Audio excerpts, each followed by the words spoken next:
Okay, good afternoon, everyone. This is Dr. Tayyib Yusuf. I'm the head of cardiology department in the Post Cardiac Center. I'm a structural and interventional cardiologist and a valve specialist. I have a pleasure here of introducing my colleagues. First, I'm going to introduce Dr. Waleed Alharbi, a consultant, interventional cardiologist, and a structural heart disease specialist, and he is the head of adult cardiology section in King Saud University. He has a background of training in Calgary, Canada, in cardiology and interventional cardiology. Before pursuing further training with Emmanuel Curriculus in Minneapolis Heart for CTO, and then thereafter, mashallah alayh, he went and did the structural training in Chicago. Also joining me as panelist, Dr. Mohammed Qutb. He's associate professor of medicine and chairman of Department of Medicine and chairman of cardiology and cardiovascular unit in King Abdulaziz Hospital. He trained in University of Ottawa Heart Institute for Cardiology and Interventional Cardiology. And I have also Dr. Nabil Ismail. He is an interventional cardiologist in King Faisal Specialist Hospital. He pursued the training after finishing from University of Ottawa Heart Institute for cardiology. He went for Methodist in Texas for training in interventional cardiology, and thereafter went for structural training in Georgetown University in the States. So without further ado, I leave the ground for Dr. Waleed to present his case, and we will discuss the case as it gets along. Dr. Waleed. السلام عليكم ورحمة الله. شكرا على الاستضافة. What I'm going to talk about plaque modification strategies for high-risk coronary lesion. It's a case that rather than, I'm not showing you an uncommon presentation that you will face or unusual cases. It's a case that really probably the bread and butter of how to approach a complex coronary lesion. And I just want to go through the mental process of how to make decisions and treating those lesions. Disclosure, I'm just a proctor for Boston and Medtronic. So this patient is a 67 years old lady, known to be diabetic, CKD stage 3, hypertensive and dyslipidemic. She underwent CABG at 2018.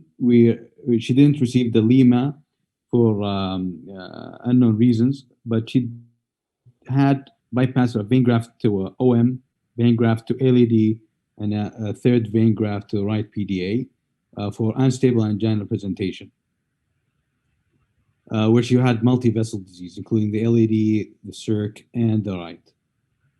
The time when I saw her, she presented about 3 months ago with unstable anginal symptoms at very low threshold. And her EF was 40-45% with no significant valvulopathy evident. She underwent stress PET scan at a different institution, which revealed severe ischemia at the LAD territory and moderate ischemia at the RCA territory.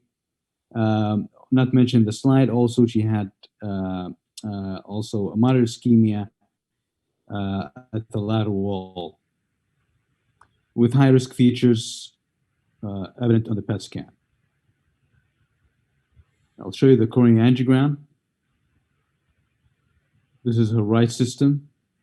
You can see there's a significant lesion at the mid-segment and then at CTO at the start of the distal segment.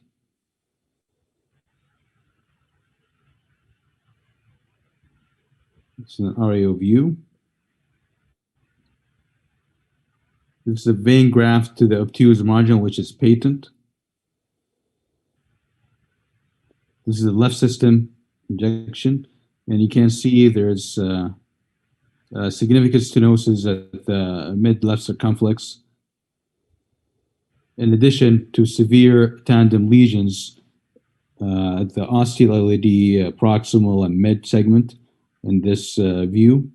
And you see the significant, I don't know if you can see it clearly in the zoom, you can significant calcification just from fluoroscopy during the whole cardiac cycle. This is a cranial view of the left system, and you can see there is another lesion that is at the distal segment of the LAD.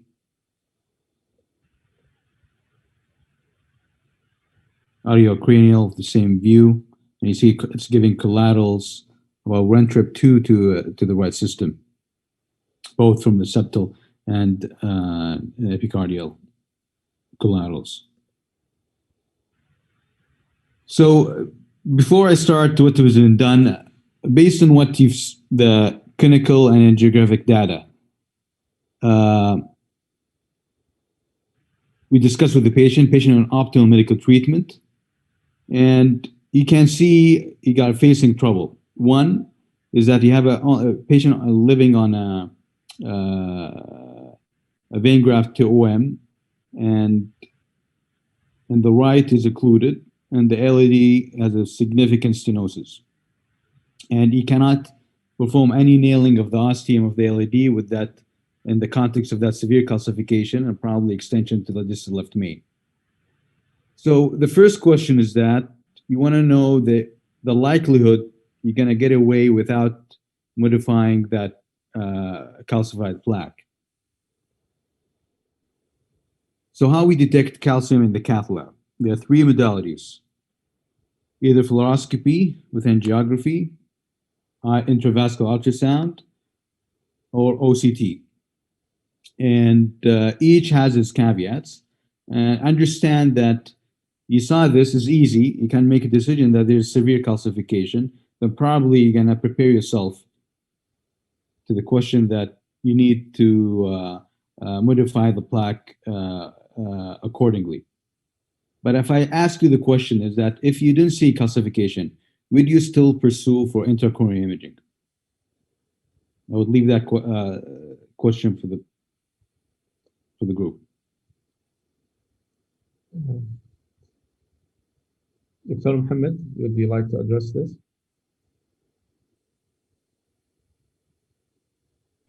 Sorry, I didn't hear you. What did you say? Let's assume if there is no severe calcification evident in fluoroscopy, would you still pursue for intracoronary imaging prior to make a decision for plaque modification? I mean, to be honest, usually with CABG, post-CABG patient, they most definitely have some form of calcium. I would, especially if you're going to intervene on the left main and LAD, I would do some form of imaging, either IVUS or ACT, based on the creatinine of the patient. Very good, I agree. They have a clinical history of CABG. That's very crucial. That's very true that you see that commonly that they have calcified vessels, even though you don't see it in fluoroscopy. The likelihood you're going to see it in the intracoronary imaging is high. So we know about half of those patients who you don't see calcium in the fluoro angio, you will not identify calcium if in fluoroscopy only. So that's a question I always put in mind before I embark on any lesion.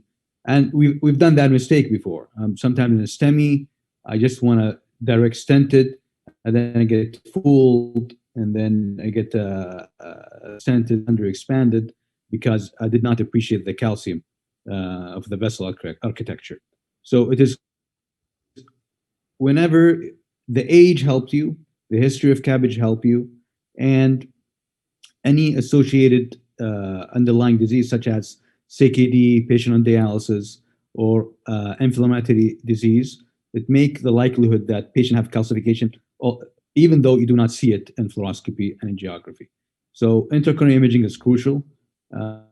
Whatever modality you will choose, whether IVUS or OCT, and we'll talk about the pros and cons of each modality with the panelists. So we're going to get up from here, and I'll share this.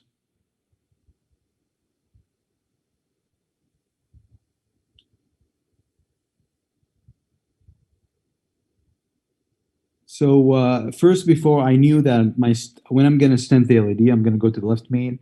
I decided to stent the circ to make my life easier before I go through with a stent, so avoid deformation of the left main stent or damaging the stent struts according. So the plan was to open that lesion,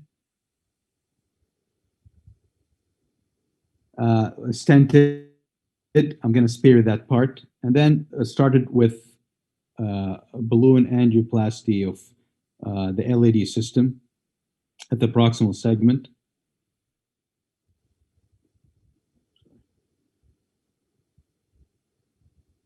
I think the video is not working, Victor. Okay, just a second. Yeah, we'll fix that.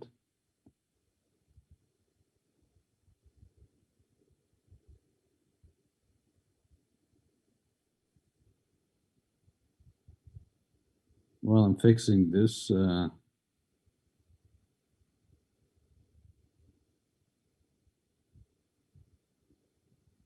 so the balloon was not really one-to-one in that case. So what would you do? Use a non-compliant balloon. Still, it's not yielding. What would be your next step? I guess again, the discussion is for open for Dr. Nabil or Dr. Mohammed as well. In cases like these where there is a clear shelf of calcium, do you still attempt to go with escalation, balloon, non-compliant cutting before you go ahead and pull the bullet and bite the bullet and just go with a rota case or the laser, or would you still go through the ladder of escalation in preparing the lesion? I mean, if the plan is to go for root ablation, it's preferable not to induce many dissections, to be honest, in the vessel. But I wasn't clear about Dr. Waleed's plan here. Is he planning on the circ, then left main LAD? That's the plan? Yes. So the left main LED, and then eventually CTO of the RCA, if still symptomatic the patient. But for this this session, you will do the circ LED. I think you will eventually need the root ablation in the LED. It's very and the circumflex here, it's not very tortuous. I would probably use rota in both of them. That would be my plan instead of escalation with non-compliance, so you don't induce dissection and you will lose flow if you introduce the root ablation afterwards. Okay. What's your thought, Dr. Nabil? I agree with you. I mean, so if the arc of the calcium is really overwhelming beyond 270 degrees, then probably just go straight for rotablator for both of the vessels, the circ and the LED, instead of escalating through the balloons. So, Dr. Waleed, what you've done, I mean, this is the iris. It's beautiful. It looks lots of calcium. Lots. Correct. Yes. So it's pretty. The arc is pretty wide in the LED up to the left main, and with what we mentioned is that rather than inducing any micro dissections with the balloon and then embark on a rotablation or CSI or lithotripsy, is that I tried to save the patient. I didn't go with a one-to-one, but I realized it's really it's heavily calcified from the IVUS. So by understanding that, I decided to size accordingly which burr of rotablation I'm going to use. And what I did is that I used the balloon escalation strategy.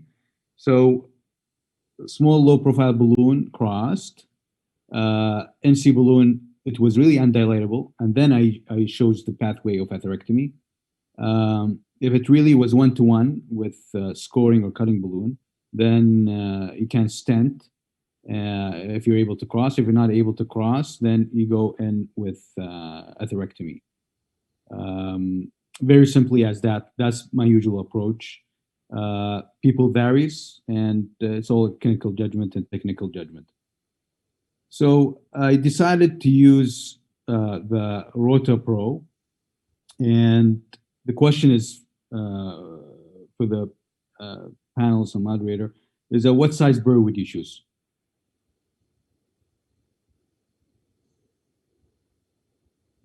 I would just I personally I think the vessel size is not large enough to go like ballistic with 1.75. So I would probably with that shelf of calcium maybe tried 1.25 maximum 1.5. What do you think, Dr. Nabil? What's your thoughts? Yeah, I think so. I think 1.5 is the maximum size that I would use. I mean, remember here we're trying to modify the plaque just to try to get our equipments to pass through this heavily calcified vessel. We're not trying to shave the vessel all the way. We're just trying to modify the plaque. So 1.5 is appropriate. I agree, and also the 1.5 would be reasonable for the circumflex, especially because they're gonna maybe use the same burr in both vessels. Very good. Yes, so that's what I chose, 1.5. The reason in two folds. One is that, as Dr. Nabil mentioned, is that your goal here is not going to one-to-one. Some people use 50% size, 2/3 size, but usually the goal here is just to cause cracks, to modify the plaque, and make the expansion easier with the stent.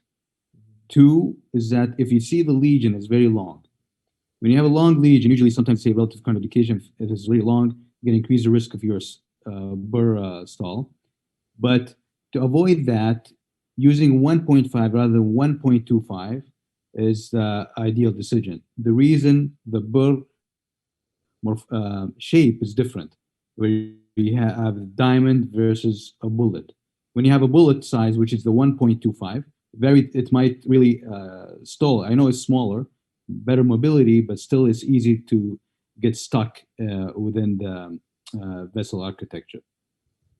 So 1.5 would be the ideal size to my opinion. And would you use a transvenous pacemaker? And I mean, depends on her baseline ECG and stuff, but it's LAD left main. I usually wouldn't.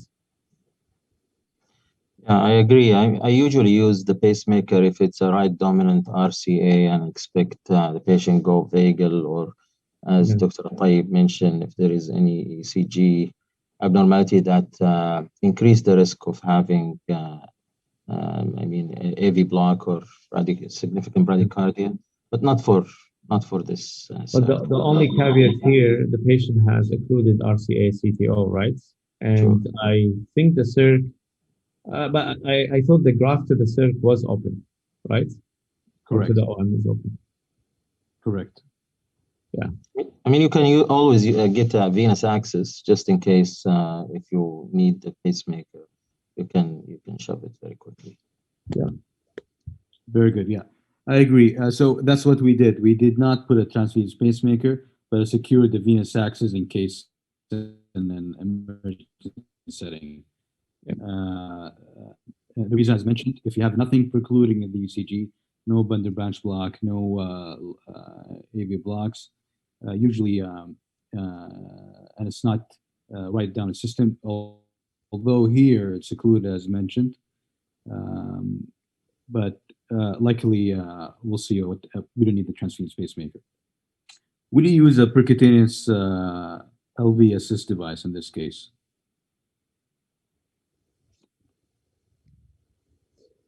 I mean, you mentioned the EF was okay, or mildly reduced only, right? Correct. I probably wouldn't. We have to, guys, we have to push a little bit faster because we have only 7 minutes left, and we're a bit behind. Sure. So here we decided not, as mentioned, I measured the LVDP at the beginning before I start, and based on the LVDP, it was reasonable. So I decided not to pursue for any LV assist device in this case. So I'll go to the case here. Yes, please. Yeah.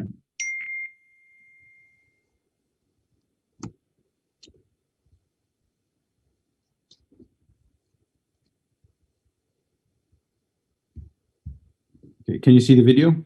Yeah. It's not playing, but it's still images. Is it playing or no? No, it's not.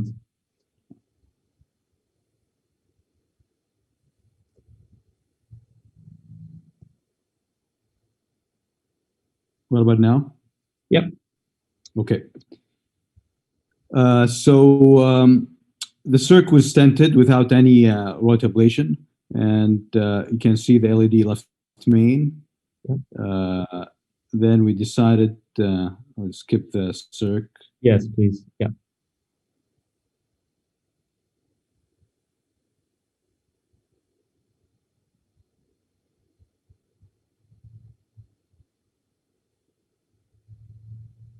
So we put the rota wire and extra support, and then did a rotablation of the proximal LED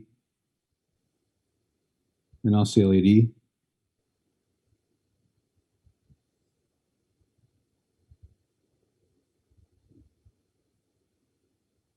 And we used a cutting balloon to also in addition to the rota.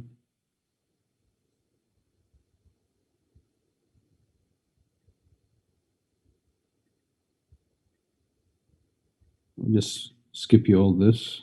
Yes, please. Yeah.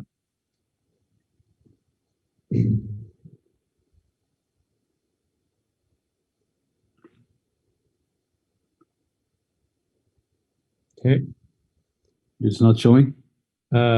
Just same slide. Okay.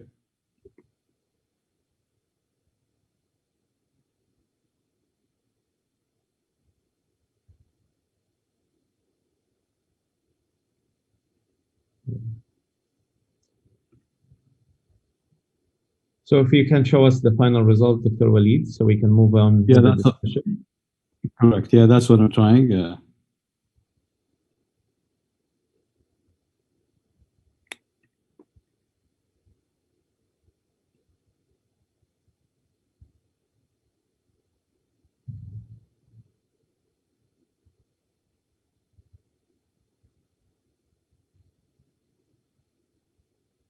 So I left the distal LED or mid-distal lesion to minimize the stent burden. But as you see, that's this is the final result. There was some pinching of the osteocirc after the stenting, and then we had to do we did balloon kissing. We can discuss about the utility of doing that or not. Okay, so because we're coming to an end here, the guys are pushing to go back online. So I just have two questions for discussions. First of all, in terms of using OCT versus IVUS in these cases, what are the panelists' thoughts and Dr. Waleed's? Yes, I'm expecting that this is a slide I can show that. Usually the beauty of the OCT over the IVUS and it has a better, if you can get more information about the arc of the calcium and more visualization of the nodule and the thickness compared to the IVUS. And that helps you mainly to decide about what the discussion we went through is.